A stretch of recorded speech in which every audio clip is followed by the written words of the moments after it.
Hi, welcome to Teach Start, and today we're going to be talking about how to work with teaching assistants or TAs. TAs or teaching assistants are amazing people and they're so useful for the classroom. I've worked with loads and loads of teaching assistants through my years, and they have been such a key contributor to the classes I've had and to the success of the classes I've had.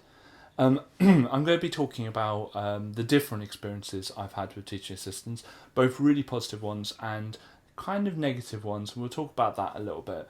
I'm not going to paint with broad strokes and say all teaching assistants are X or all teaching assistants are Y. Teaching assistants are people, you get good people, you get not so good people, that's fine. And we understand that. Just like teachers, just like schools, like everything else, you get good and you get not so good. So a lot of this video is just to talk about how to deal with situations you might find yourself in, and situations I've found myself in and found my department in, and how we've overcome them, and just to know what the situations can be, and also sometimes to know that if you're in a situation with a teaching assistant, that it's not unusual, that it happens maybe semi-regularly. So the first thing to do is to understand the teaching assistants are your tool in the classroom. And just like anything else, like your PowerPoint, like your lesson plan, like everything else you have, you must direct your teaching assistant. You must work with them to direct them in what you want to do in the lesson. Inside the classroom, the teacher is, for want of a better word, the boss, and the teaching assistant works for you. Now, that's not an employment relationship, but it is a relationship that everyone acknowledges, that you are the person in charge and the teaching assistant effectively for that lesson works for you and must be directed by you. I think a mistake teachers make is they don't see the teaching assistant in that way, that they see the teaching assistant as another body in the room and that you're working together. You're not working together. You are the person, as a teacher, you are the person in charge of that lesson. You are responsible for making sure the teaching assistant has everything they need, both direction and resources, to make that lesson a success. So instead of just pulling back and letting the teaching assistant just get on with what they think that is the right thing to do, you need to communicate with that teaching assistant.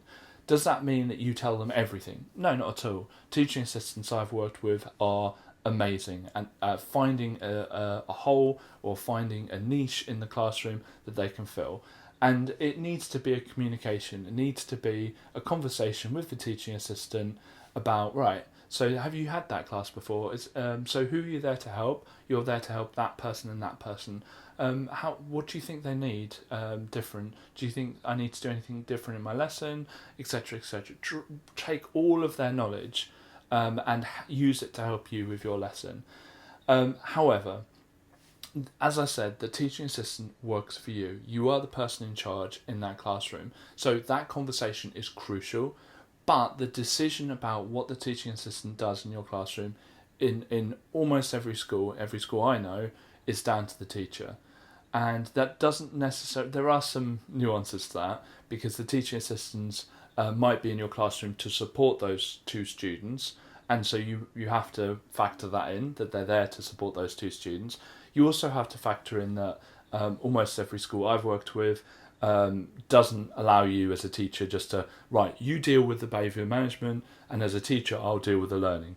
That's not what the teaching assistant's necessarily there for. However, I'll go through some of the situations that have come up which have not been so favourable with teaching assistants and kind of how to deal with them. And it's all the same kind of solution, really. I've been in a department where the teaching assistant had some previous knowledge before about how to teach the subject, and the teachers were teaching one method, and the teaching assistant would go around everyone and teach a different method. And they'd go around the classroom teaching an alternative method. Now that that teaching assistant did that quite consistently, and felt that they kind of knew the subject better than the teachers. And that's a situation where, as a head of department, I had to step in and talk to the teaching assistant and It was not an easy conversation. It was not the easiest one I've ever done. But as a teaching assistant, you're there to promote the teacher's method and to go around and do that. If you talk to the teacher and they don't mind you talking about an alternative method, then that's fine, and you can have that conversation and get their agreement that that's absolutely fine. But it goes down to the hierarchy. The teacher is presenting what they feel is the best method for that group, and if the teaching assistant then goes around and teaches an alternative method, that's really not going to help that teacher. And it also subtly drives the students to think, well, hang on, why didn't the teacher tell us that method? Is the teacher not good at this subject? Is that why they're not telling us that method? And it kind of undermines the teacher. So that's one issue that you might have. Another issue I've had with teaching assistants is that they don't get involved enough with the lesson, don't help support the teacher enough. And this doesn't happen, actually, weirdly, that this doesn't happen that often. And I say weirdly, but just generally, I've worked with so many teaching assistants, and this is such a small sort of pocket of teaching assistants. And again, that goes with a conversation. I talk to the teaching assistant. I say, when I was in there, there was a few students around you who needed some support. Why didn't you support them? And normally the teaching assistant says to me, well, I've not really had any communication with the teacher about whether they want me to. If they want me to, I will go and help them. And I go, oh, hang on, that's not the teaching assistant then, that's the teacher. I talk to the teacher, and we're supposed to talk to the teaching assistants. Like, yeah, you are supposed to direct them. And so suddenly that's not the teaching assistant, that's the teacher. There has been some times where it has been the teaching assistant who's just been like, well, it's not my job, I'm only here to support one person.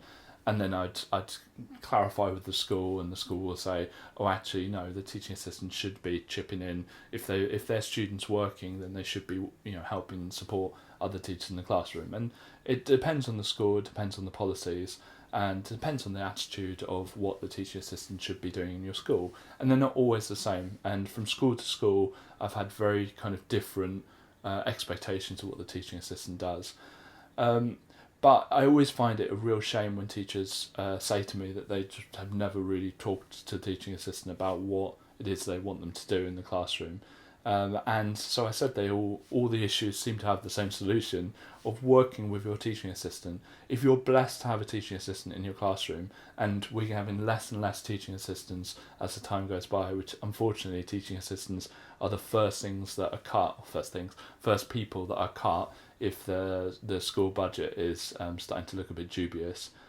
If you're blessed enough to have one, make sure you utilise your teaching assistant. I say through my years of teaching, I've never once taken for granted the teaching assistants' contributions. They've always done such a wonderful job. So if you've got teaching assistants in any of your classes, even if it's one a week or one a fortnight, try and get a conversation with them. Try and say, right, can we have lunch together on Wednesday? Is that okay with you? Just to talk through this group, that would be really, really nice. Or and it's difficult to find the time with them, which is why I say lunchtime, because generally speaking, they're not here before school, they're not here after school. So just try and get some time with them, and perhaps communicate through email, and just say, right, this lesson coming up, we're doing this. What I want you to do is it okay if you just do this bit here? That would be really helpful if you work through your group with this bit, and then I'll come over and explain the next bit. Try and keep teaching assistants in the loop with what lessons are coming up as well, because I've had teaching assistants who have loved just researching the next topic so that they can come to the lesson knowledgeable about that topic. But I hope this is helpful. If you've got any tips or any stories about your experience with teaching assistants, please leave a comment below. Thank you very much for watching this video. If you want to see more from us, please click subscribe. We release videos every single weekday at 5 o'clock in the evening. Thank you.